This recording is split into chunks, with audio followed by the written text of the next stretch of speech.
Have you ever wondered what separates human thought from that of a plant, an animal, or even a simple AI? It's not just that we think, it's that we know that we think. Humans possess what philosophers and neuroscientists call self-consciousness, the ability not only to perceive the world around us, but to perceive ourselves perceiving it. We are aware of our awareness. And this awareness isn't passive, it's active and dynamic. A kind of holographic self-mirroring that allows us to observe, analyze, and refine our own thoughts. All living things exhibit some form of consciousness. Plants sense light. Animals respond to stimuli. But humans, we go further. Humans have the ability to go beyond simply reacting. We can reflect upon and monitor our own thinking. This ability, known as self-cognition, allows us to evaluate our thoughts against standards that we have ourselves adopted. We can ask ourselves, is this a rational thought? Am I acting in accordance with my values? Could there be a better way to approach this problem?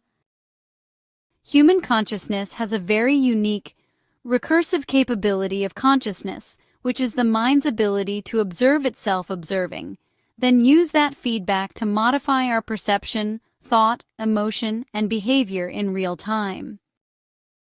This means that consciousness doesn't just experience reality, it loops back on itself, refining its own state. Again, the body fascinates us. This recursion enables self-awareness, learning, intention setting, and coherence.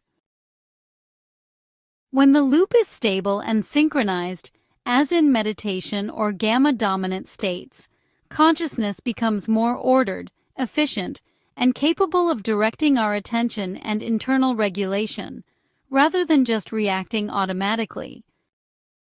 This is precisely why we designed our Unleash the Beast cutting-edge entrainment at ExPharmacon in April. We designed an experience using a gamma state to focus deeper states. I'll link the video at the end and you can go to ExPharmacon for tickets which are now available. So in short, recursion is how consciousness self-corrects, self-organizes, and evolves. It's almost like everything is on autopilot if we don't screw too much with it. Recursion allows us to take a snapshot of its own thought processes, project that snapshot outward, observe it, and compare it with internalized standards stored in our memory.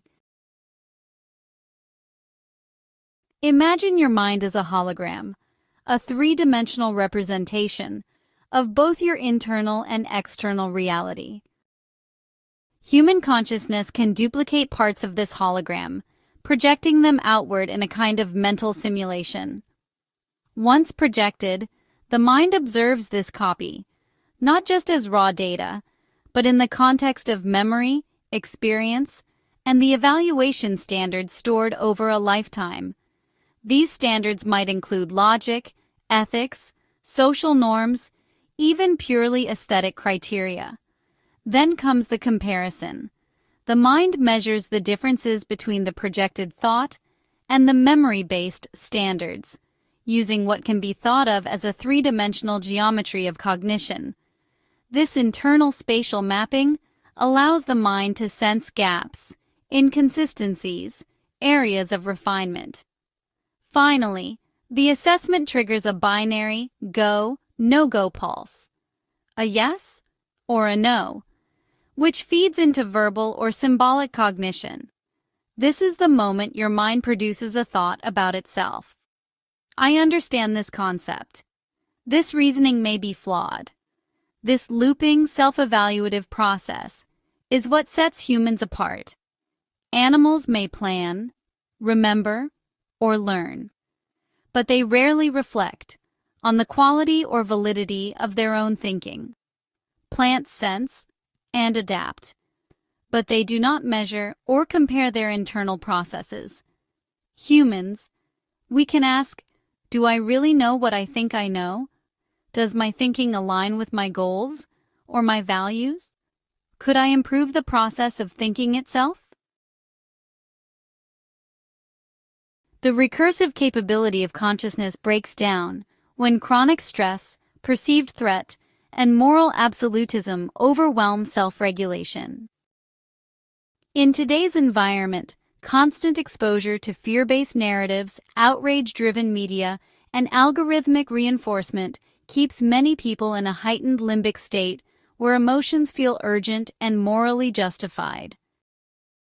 In this condition, the prefrontal cortex's impulse-checking functions weaken, uncertainty disappears, and thoughts are experienced as facts rather than mental events. When political or moral identity fuses with personal identity, self-reflection gives way to group signaling, and professional or ethical boundaries collapse. Social media accelerates this process by rewarding immediacy, certainty, and aggression while punishing pause, nuance, and self-correction. What is often labeled Trump derangement syndrome reflects this broader disruption rather than a particular clinical condition. There's a persistent emotional dysregulation that's been anchored to a symbolic threat figure, so that Donald Trump functions less as an individual and more as a psychological trigger that activates fear, anger, and moral panic. This shuts down recursive self-monitoring. In this state, dehumanization becomes easier. Impulse control erodes, and individuals, sometimes even licensed professionals, justify speech or behavior that they themselves would otherwise recognize as unethical or dangerous.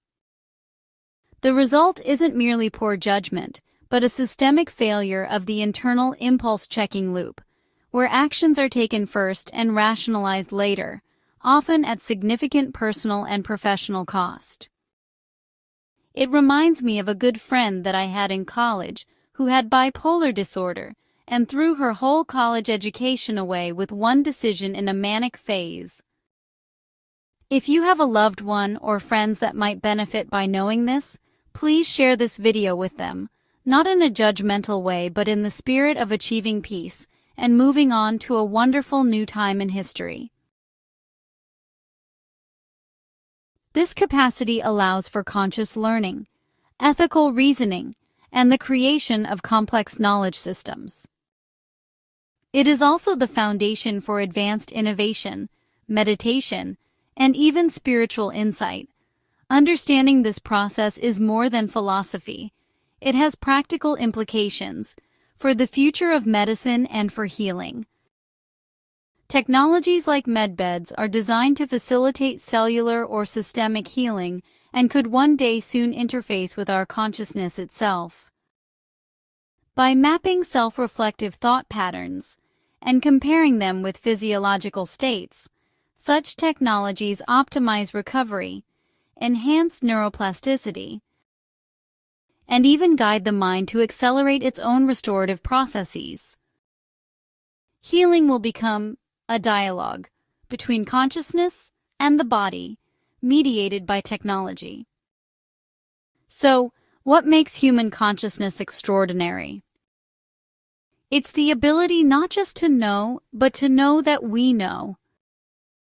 To reflect, compare, and refine our thoughts against internalized standards set by our experiences, good and bad. This recursive holographic mechanism allows us to measure, judge, and improve ourselves in ways that no other life form can. As we continue exploring the frontiers of neuroscience, medbed technology, and consciousness research, understanding this mechanism can unlock profound possibilities, not just for health and longevity, but for the very evolution of the human mind. In the future, self-consciousness may not only define who we are, it may become a tool for shaping who we can become. Let's end this with an Elon Musk quote who is very concerned about preserving consciousness. He said, "The real problem is not whether machines think, but whether humans do."